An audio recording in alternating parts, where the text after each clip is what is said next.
ಹೈದರಾಬಾದ್ನ ಸಂಧ್ಯಾ ಥಿಯೇಟರ್ ದುರಂತ ಪ್ರಕರಣಕ್ಕೆ ಸಂಬಂಧಿಸಿದಂತೆ ನಟ ಅಲ್ಲು ಅರ್ಜುನ್ ಅವರನ್ನ ಚಿಕ್ಕಡಪಲ್ಲಿ ಪೊಲೀಸರು ಬಂಧಿಸಿದ್ದಾರೆ. ಕೆಲ ದಿನಗಳ ಹಿಂದೆ ಪುಷ್ಪ 2 ಸಿನಿಮಾ ಬಿಡುಗಡೆ ವೇಳೆ ಅಲ್ಲು ಅರ್ಜುನ್ ಸಂಧ್ಯಾ ಚಿತ್ರಮಂದಿರಕ್ಕೆ ಭೇಟಿಯನ್ನ ನೀಡಿದ್ರು. ಈ ವೇಳೆ ನಡೆದಂತಹ ಕಾಲ್ತುಳಿತದಲ್ಲಿ ಓರ್ವ ಮಹಿಳೆ ನಿಧನವನ್ನು ಹೊಂದಿದ್ರು. ಅವರ ಪುತ್ರ ತೀವ್ರವಾಗಿ ಗಾಯಗೊಂಡಿದ್ರು. ಈ ಘಟನೆ ಕುರಿತಂತೆ ನಟ ಅಲ್ಲು ಅರ್ಜುನ್ ಹಾಗೂ ಇನ್ನೂ ಇತರರ ವಿರುದ್ಧ ದೂರು ದಾಖಲಾಗಿತ್ತು. ಇದೀಗ ನಟ ಅಲ್ಲು ಅರ್ಜುನ್ ಹಾಗೂ ಅವರ ಬಾಡಿ ಗಾರ್ಡ್ ಇನ್ನಿತರರನ್ನ ಪೊಲೀಸರು ವಶಕ್ಕೆ ಪಡೆದಿದ್ದಾರೆ. ಡಿಸೆಂಬರ್ 4ರಂದು ಘಟನೆ ನಡೆದಿತ್ತು. ಪ್ರಕರಣದ ಕುರಿತಂತೆ ಈ ಮೊದಲೇನೆ ಹೈದರಾಬಾದ್ ಚಿಕ್ಕಡಪಲ್ಲಿ ಪೊಲೀಸರು ನೋಟಿಸ್ ಅನ್ನ ನೀಡಿದ್ರು. ಆದ್ರೆ ನೋಟಿಸ್ಗೆ ಅಲ್ಲು ಅರ್ಜುನ್ ಉತ್ತರವನ್ನ ನೀಡಿರಲಿಲ್ಲ ಎನ್ನಲಾಗಿದೆ. ಆದ್ರೆ ಅಲ್ಲು ಅರ್ಜುನ್ ಪ್ರಕರಣವನ್ನ ರದ್ದು ಮಾಡುವಂತೆ ತೆಲಂಗಾಣ ಹೈಕೋರ್ಟ್ಗೆ ಮನವಿಯನ್ನ ಸಲ್ಲಿಸಿದ್ರು.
ಇದಾದ ಬಳಿಕ ಅಲ್ಲು ಅರ್ಜುನ್ನನ್ನ ನಾಂಪಲ್ಲಿ ನ್ಯಾಯಾಲಯಕ್ಕೆ ಹಾಜರುಪಡಿಸಲಾಗಿತ್ತು.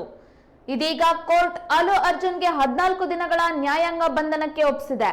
ವಾಸ್ತವವಾಗಿ ಅಲ್ಲು ಅರ್ಜುನ್ ರವರನ್ನ ವಶಕ್ಕೆ ಪಡೆದಂತಹ ಪೊಲೀಸರು ನಂತರ ನಟನಿಗೆ ವೈದ್ಯಕೀಯ ಪರೀಕ್ಷೆಯನ್ನ ಮಾಡಿಸಿ ನಾಂಪಲ್ಲಿ ನ್ಯಾಯಾಲಯಕ್ಕೆ ಹಾಜರುಪಡಿಸಿದ್ರು. ಬಂಧನ ಬೆನ್ನಲ್ಲೇ ಅಲ್ಲು ಅರ್ಜುನ್ ಹೈಕೋರ್ಟ್ನಿಂದ ತುರ್ತು ವಿಚಾರಣೆಯನ್ನ ಕೋರೋದಕ್ಕೆ ತನ್ನ ವಕೀಲರೊಂದಿಗೆ ಮಾತನಾಡಿದ್ದಾರೆ. ಇನ್ನು ನಟನ ಬಂಧನಕ್ಕೆ ನಂತರ ತೆಲಂಗಾಣ ಮುಖ್ಯಮಂತ್ರಿ ರೇವಂತ್ ರೆಡ್ಡಿ ಪ್ರತಿಕ್ರಿಯಿಸಿ, ಪ್ರಕರಣದಲ್ಲಿ ಸರ್ಕಾರದ ಯಾವುದೇ ಪಾತ್ರವಿಲ್ಲ ಮತ್ತು ಕಾನೂನು ತನ್ನ ಹಾದಿಯಲ್ಲಿ ಸಾಗ್ತಾ ಇದೆ ಎಂದು ಹೇಳಿದ್ದಾರೆ.